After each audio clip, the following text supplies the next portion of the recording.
देवतालाब से विधायक गिरीश गौतम को विधानसभा अध्यक्ष बनाया गया है, जिसको लेकर पूरे विंध्य क्षेत्र में खुशी का माहौल है और हर्ष का माहौल है। ऐसे में हम उनके कर्मभूमि, उनके जन्मभूमि मनगवा में हैं, जहां उनका गांव भी है और एक बार 2003 में वो विधायक भी रह चुके हैं।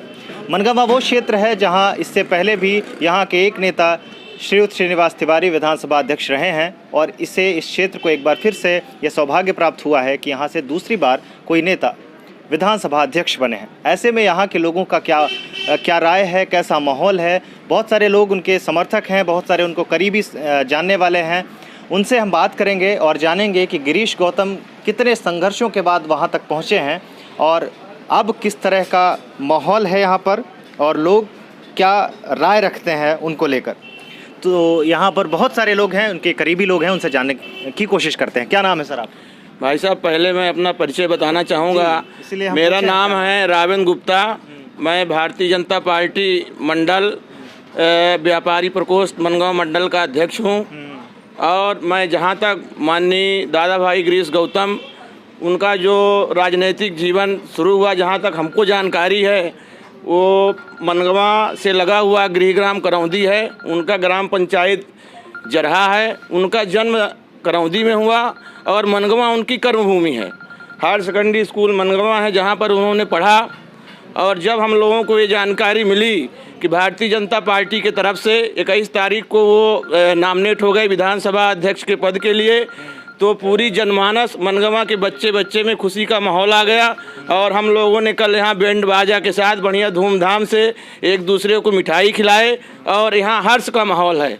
इससे पहले भी यहाँ के नेता श्रीनिवास तिवारी विधानसभा अध्यक्ष बने थे। ये दूसरा मौका है जब मनगवा को ये मौका मिला है, सौभाग्य प्राप्त हुआ है। तो कैसा महसूस कर रहे हैं आप सब लोग? आज जब इसके पहले हमारे जो मनगवा के पंडित श्रीनिवास तिवारी जी यहाँ के विधानसभा अध्यक्ष थे, उसके बाद से ये जो अवसर मिला मनगवा की धरती को, विंध्य की धरती को, ये हम लोगों के लिए नहीं पूरे जनमानस के लिए गौरव का विषय है। हम लोग गौरवान्वित महसूस कर रहे हैं कि हमारे मनगवा के धरती का लाल जो है पूरे प्रदेश के अंदर इस माटी का मान बढ़ाया है। इसके लिए पूरी जनता उन्हें साधुवाद देना चाहती है।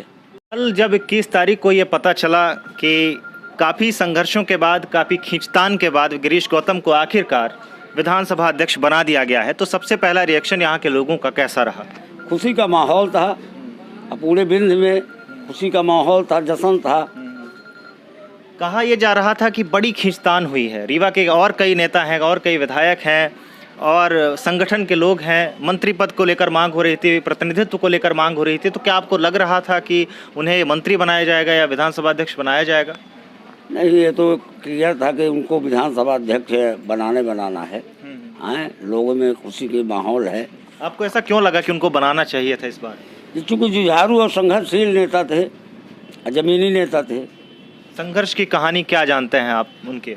अब उनकी संघर्ष की कहानी सन 72 से चालू हुई कॉलेज लाइफ से जी। तो संघर्ष तो ही करते गए हैं।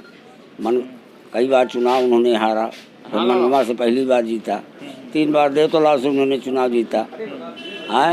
जुझारू नेता है, बहुत ईमानदार नेता। ऐसा क्यों रहा कि चौथी बार जब विधायक बने तब उनको पद दिया गया? 3 बार के मंत्री थे, 3 बार के विधायक थे, फिर चौथी बार विधायक बनना पड़ा कोई पद पाने के लिए। इसके पीछे क्या कारण मानते हैं आप? इसके पहले भी मिल जाना चाहिए था कुछ ना कुछ। मिलना चाहिए था, पर समय से पहले कुछ नहीं मिलता। समय से पहले और भाग्य से ज़्यादा किसी का कुछ नहीं मिलता है, चाचा जी का कहना है। और बहुत करीबी साथी रहे हैं उनके। उन्होंने बताया कि वो जो संघर्ष की जब उनकी कहानी शुरू हुई थी, जब वो लगातार चुनाव हार रहे थे, तब से उनके साथ में है। कैसा उनका व्यक्तिगत नेचर कैसा है, स्वभाव कैसा है? जुझारू तो है, संघर्षशील तो है, ये सब जानते हैं, लेकिन उनका व्यक्तिगत नेचर कैसा है? बहुत ही अच्छा है। हाँ, उनका नेचर बहुत अच्छा है, लोकप्रिय हैं, सबको साथ में लेके चलते हैं। चलिए, जब पता चला कि आपके क्षेत्र के नेता विधानसभा अध्यक्ष बन रहे हैं, स्वाभाविक सी एक बात है कि अगर कोई अपने एरिया का और अपने घर के विधानसभा अध्यक्ष बन रहे हैं तो स्वाभाविक सी बात है कि अपने को खुशी का महसूस हो रही है। और बड़े खुशी की बात है कि हमारे बीच के, हमारे घर के नेता हैं वो और विधानसभा अध्यक्ष बने, उससे अच्छी बात क्या हो सकती है? आपको बता के बारे में कहा गया कि आप बहुत खास हैं उनके, बहुत अंदर तक संबंध हैं आपके, तो विधानसभा अध्यक्ष बने हैं, कैसा लग रहा है? अच्छा महसूस हो रहा है। ठीक है। देर आए दुरुस्त आए, पार्टी और संगठन को तो उनको बहुत पहले मौका देना चाहिए, लेकिन लेट किए, लतीफ़ किए, फिर भी जो कुछ हुआ तो अच्छा हुआ। ये अच्छी बात कही आपने कि पहले मौका मिलना चाहिए था, तो काफ़ी लेट हो गई। हो गया, पहले के जैसे क्रांतिकारी उनका जीवन था, भगत सिंह को उनको दर्जा मिलना चाहिए था बहुत पहले। जो उनकी लाइफ स्टाइल थी, चाहे राजनीतिक हो चाहे कैसा भी हो, फिर भी पार्टी, भारतीय जनता पार्टी में पार्टी और संगठन का निर्णय सर्वमान्य होता है। उस हिसाब से भले भी कितना लेट कर दिए, पर अच्छा हो गया, मौका दिए, बाखूबी से वो निभाएंगे भी, अपने दायित्व का निर्वहन करेंगे। ये एक बात जरूर पूछनी थी मुझे कि आपको क्या लगता है कि इस दायित्व का निर्वहन किस तरह से होगा? एक कम्युनिस्टवादी सोच और भारतीय जनता पार्टी का अनुशासन कैसे मैनेज होगा? ये कम्युनिस्टवादी जो सोच थी उनके, तो पहले भारतीय कम्युनिस्ट पार्टी में थे वो। भारतीय कम्युनिस्ट पार्टी में तो आपको हम 1 मिनट पहले बता गए कि उनकी जो लाइफ स्टाइल थी, जो राजनीतिक उनकी पूंजी थी, तो क्रांतिकारी स्टाइल थी। उसके बाद भारतीय जनता पार्टी में आए तो भारतीय जनता पार्टी में संगठन के हिसाब से रहना पड़ेगा, संगठन के हिसाब से पार्टी का रूपरेखा, पार्टी की जो गाइडलाइन होती है उस हिसाब से काम करना पड़ता है, उसके अंडर रहते हुए। उस हिसाब से फिर भी इतने पंचवर्षीय ईमानदारी से वो अपने विधायक के पद पर पूर्ण कार्यकुशल अच्छे से दायित्व का निर्वहन किए। इस कारण उनको अब तक में मौका मिला, इसलिए भारतीय जनता पार्टी को, संगठन को, हाई कमान को कोटिशा धन्यवाद है, नमन। आपके नेता विधानसभा अध्यक्ष बन गए हैं, तो आप लोगों को किस तरह की आशाएं हैं उनसे कि यहाँ की तकदीर और तस्वीर कैसे बदली जाए? किस तरह की मांग रखेंगे आप, और क्या आपको लगता है कि उन सब मांगों को पूर्ण हो पाएंगी वो? जहाँ तक मेरा मानना है, जब माननीय दादा भाई गिरीश गौतम आज विधानसभा अध्यक्ष बन गए हैं, तो निश्चित ही उनका इतिहास पिछला देखा जाए तो वो विकास पुरुष रहे हैं, और मनगवा की बहुत बड़ी अपेक्षा और आशाएं उनसे थी। कभी जब कांग्रेस पार्टी की सरकार हुआ करती थी तो मनगवा तहसील के लिए एक अजूबा हो गया था कि कांग्रेस पार्टी में रहते हुए कई बार मुख्यमंत्री आए, मोतीलाल वोरा जी भी आए, हम मुख्यमंत्री थे, उन्होंने घोषणा की कि मनगवा तहसील होगा, तो मनगवा वासियों को ऐसा लग रहा था कि ये सपना साकार होने वाला नहीं है। पर माननीय दादा भाई गिरीश गौतम जी जब माननीय श्रीनिवास तिवारी जी को 28,000 से अधिक मतों से हराए और पहली बार मनगवा का उन्होंने प्रतिनिधित्व किया, तो वो भी मनगवा वासियों का सपना साकार हुआ और मनगवा को तहसील मिला।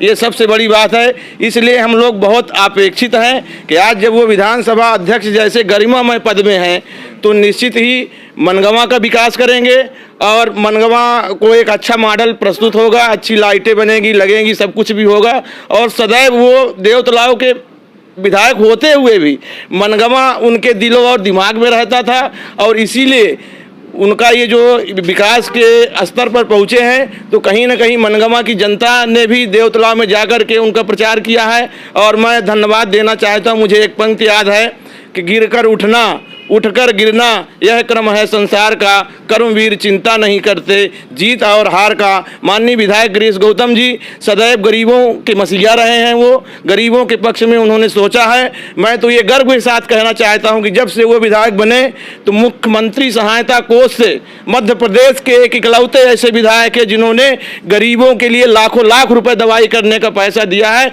इसलिए पूरी जनता उन्हें साधुवाद और धन्यवाद देना चाहती है।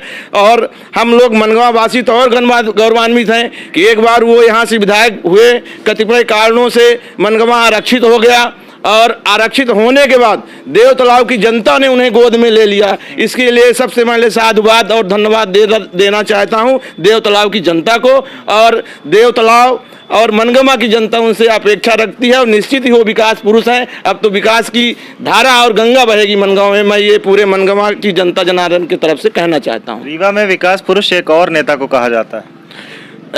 ये बिल्कुल सही बात है। उनको जब अवसर मिला तो उन्होंने अपने स्तर में काम किया, उनके लिए भी मैं धन्यवाद देना चाहता हूं। लेकिन मैं आदरणीय गौतम जी के लिए एक पंक्ति और कहना चाहता हूं। हरिवंश राव बच्चन जी ने लिखा है, उन्हीं के गाइडलाइन में, उन्हीं के मार्गदर्शन में चलने वाले व्यक्ति हैं कि लहरों के डर से नौका पार नहीं होती, कोशिश करने वालों की कभी हार नहीं होती, असफलता एक चुनौती है स्वीकार करो, क्या कमी रह गई देखो और सुधार करो, जब तक न सफल हो नींद चैन की त्यागो तुम, संघर्षों का मैदान छोड़ वक्त भागो तुम, कुछ किए बिना जयकार नहीं होती, कोशिश करने वालों की कभी हार नहीं होती। इसी तरह के हमारे विधायक माननीय दादा भाई गिरीश गौतम जी हैं, वो जिस चीज़ को ठान लेते हैं तो उसको पा करके रहते हैं। उनकी एक भावना है कि गरीबों की सेवा करेंगे, तो निश्चित ही वो सफल हुए हैं और मनगवा वासियों को बहुत बड़ी खुशी है। मैं चाहता हूं कि भविष्य में उनकी राजनीतिक स्थिति और बढ़े और ऊंचे पद में जाए, ये मनगवा की जनता जनार्दन की सोच है।